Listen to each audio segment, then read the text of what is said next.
So we've looked at and, or, and not, and so now let's look at what's going to be really the most important bit of logic that we'll do for this course, namely the conditional. The conditional is really at the heart of a lot of very, very interesting mathematical statements, so it's important that we understand it very, very thoroughly.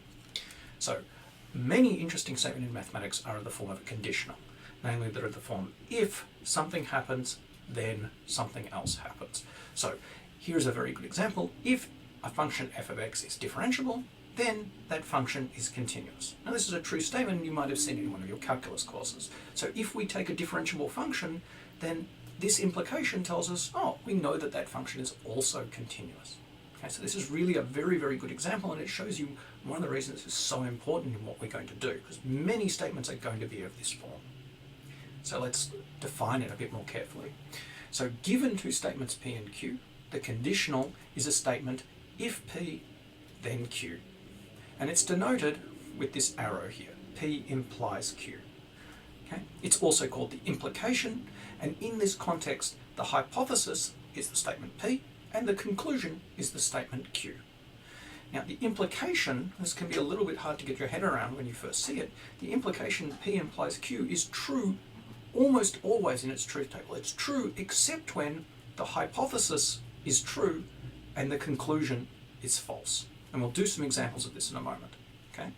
So it's true except when the hypothesis is true and the conclusion is false. Okay? We'll do some examples. Now also notice here that we got to use correct notation. This single arrow is not the right symbol. It's this double arrow that we'll use. Okay, so this is distinguished. This is usually denoting a limit or something like that. This is the logical implication, the conditional that we're working with. So please use the correct notation. Okay, this is what we should do. Also notice that the order matters here. P implies Q is definitely not the same as Q implies P. Okay, so the hypothesis has got to be the first thing, the conclusion the second thing, and swapping those around definitely changes things. Okay, again, we'll come to this in a moment. Now we can read the statement P implies Q in different ways. We can read it as if P then Q, P implies Q, whenever P then Q. There are lots of different ways to read this. Now here's the truth table at conditional, and it's extremely important that you memorize this table. You really have to know and understand this table very precisely, very exactly for this course. Okay, so here's our truth table, P, Q, all the four possibilities, and notice, as we said, the implication P implies Q is only false when the hypothesis is true and the conclusion is false. Otherwise, it's a true statement. Okay? And we'll think about this as we go. Okay, we'll get into it in a bit. Okay, also notice some other things about this statement, this table. If the conclusion Q is true, namely this line and this line, then the implication is true independent of what the hypothesis is doing. Okay? So if the conclusion is true, the implication is always true. Doesn't matter what the hypothesis is. Also notice this line and this line, when the hypothesis is false, the implication is true, independent of what the conclusion is. So when the hypothesis is false, the implication is always true, and when the hypothesis, so when the conclusion is true, the implication is always true.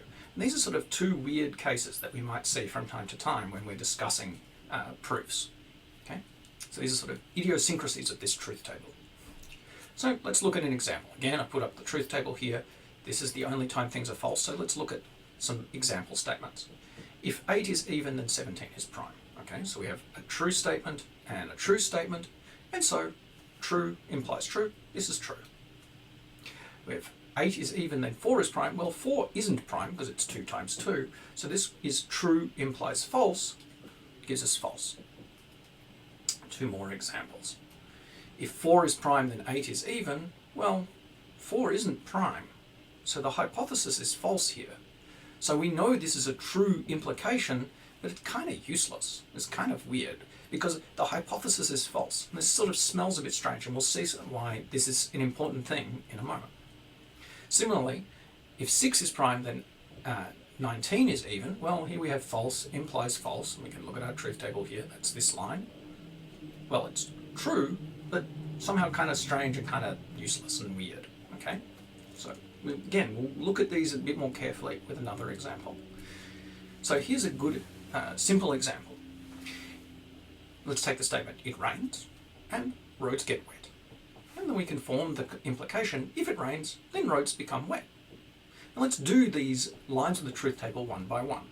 Okay? So let's think about what happens if it rains and the roads get wet.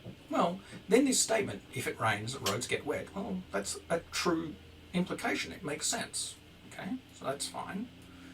Well, if we look at the next one, it rained, but the roads are dry. Well, then this statement, if it rains, then roads get wet, well, it's kind of a lie. It's wrong. So it's false. Okay?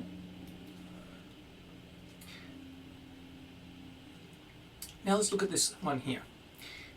It rains, roads get wet. So, well, it's sunny, there was no rain, but the roads got wet anyway. Well, you can see that this implication, if it rains, then roads get wet, well, the fact that it was sunny means we can't really say anything about this statement. Okay? This only really tells me something if it actually rains, and it didn't rain. So this statement doesn't tell me much. Okay? So this implication isn't false. Similarly, if we look at the very last one here, if I can get my tablet working, then false implies false, so it's sunny and the roads are dry. Well, again, this implication isn't false.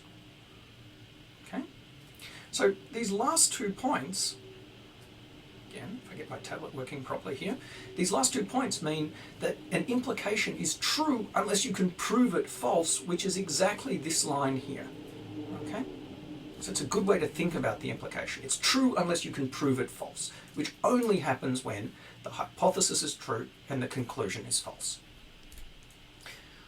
Okay, so let's think about what we're going to do with this. When we want to prove that an implication is always true, and this is something we're going to do again and again in mathematics, we're going to prove P implies Q is always true, say a theorem like that one, if F is differentiable, then it's continuous. Well, what do we need to do? We need to show it can't be false.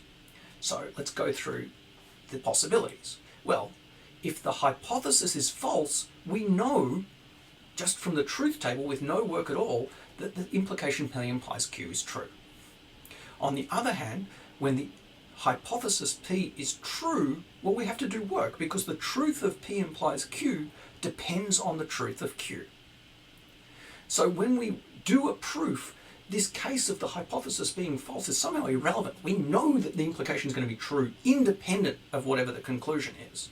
So we almost always ignore this case because we know our truth table. We know the implication will be true if the hypothesis is false. So almost all of our proofs will be structured like the following. Assume the hypothesis is true, we do stuff, and show the conclusion must also be true. So because of this, the line in the truth table, true implies false, can't happen. So we're missing that one line in the truth table that made things false, and so the implication must be true. And this is what many of our proofs, indeed most of our proofs, will look like. Okay. What about open sentences in this context? So the thing that we started with is actually an open sentence. Okay. So if f of x is continuous, then f of x is differentiable. Well, we still want this to be true no matter what. We're trying to show this is always true. And so what's hiding here is a little bit of extra text that we don't actually put in. We kind of have it there by implication. Okay? So we still want this to be true no matter what. So we assume the hypothesis is true. So we're going to assume that f of x is any continuous function. And we'll come to quantify this any word later on. But for the moment, we want this to be true for any continuous function. And then working our way to showing that that same function must be differentiable. Okay? Now, you can see here I've turned these clauses around. This is actually a false example because the function f of x is the absolute value of x is continuous, but it's not differentiable. Okay, so we'll do some more stuff with open sentences a little bit later. That's where we'll stop it for now.